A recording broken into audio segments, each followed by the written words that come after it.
సమంత అరుదైన వ్యాధి మయోసైటిస్ బారిన పడినప్పుడు కూడా ఇంత సఫర్ కాలేదు. అనారోగ్యం నుంచి కోలుకొని మళ్లీ హుషారుగా ముందుకొచ్చేసింది.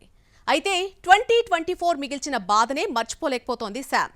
ఈ ఏడాది ఎలాంటి చేదు అనుభవం ఫేస్ చేసిందో చూడండి. సమంతకు సక్సెస్ అందని ద్రాక్షగా మారింది. సినిమా కాకపోతే వెబ్ సిరీస్ ఏదో ఒక దాంతో ఫామ్లోకి వస్తుంది అనుకుంటే అన్నింటిలోనూ నిరాశే. 14 ఏళ్లుగా మాయ చేసిన శామ్ మ్యాజిక్ చేయలేకపోయింది. 2024లో ఈ అమ్మడి గ్రాఫ్ చూస్తూ ఉంటే కెరియర్ డైలమాలో పడిందనిపిస్తోంది. శామ్ హిట్ చూసి 5 ఏళ్లు దాటింది. 2019లో వచ్చిన ఓ బేబీ తర్వాత సక్సెస్ పడలేదు.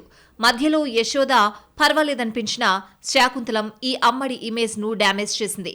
ఖుషీతో ఫామ్లోకి వస్తుందనుకుంటే అది లేదు. చేతిలో ఒక్క సినిమా లేదు. మా ఇంటి బంగారం మూవీతో నిర్మాతగా మారి తనని తాను నిలబెట్టుకోవాలని చూసినా ఈ ప్రాజెక్ట్ ఇంతవరకు పట్టాలెక్కలేదు. హిందీ వెబ్ సిరీస్ సిటాడెల్తో హిందీలో జెండా పాతేయొచ్చని కలలు కంటే బాలీవుడ్ మీడియా శామ్ను టార్గెట్ చేసి నెగిటివ్ ప్రచారం చేసింది. ఇంటిమేట్ సీన్స్ తప్ప కథలో కొత్తదనం లేదని తేల్చేశారు. ఈ వెబ్ సిరీస్ చాలా మందికి నచ్చకపోయినా సక్సెస్ పార్టీలో ఆడిపాడింది శామ్. మయోసైటిస్ నుంచి కోలుకున్న శామ్ అప్పటికే సెట్స్ పై ఉన్న ఖుషీని పూర్తి చేసింది.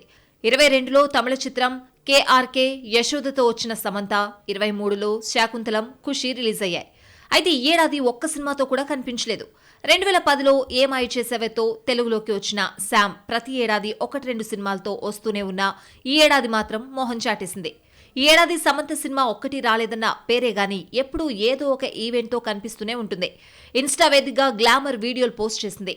ఆ మధ్య పికిల్ బాల్ చెన్నై జట్టును దక్కించుకుని హడావుడి చేసింది. అలియా భట్ నటించిన జిగ్రా తెలుగు ఈవెంట్లో మెరిసింది. ఒక్కోసారి పెళ్లి, ప్రేమ గురించి మాట్లాడుతూ టాక్ ఆఫ్ ద ఇండస్ట్రీ అవుతుంది.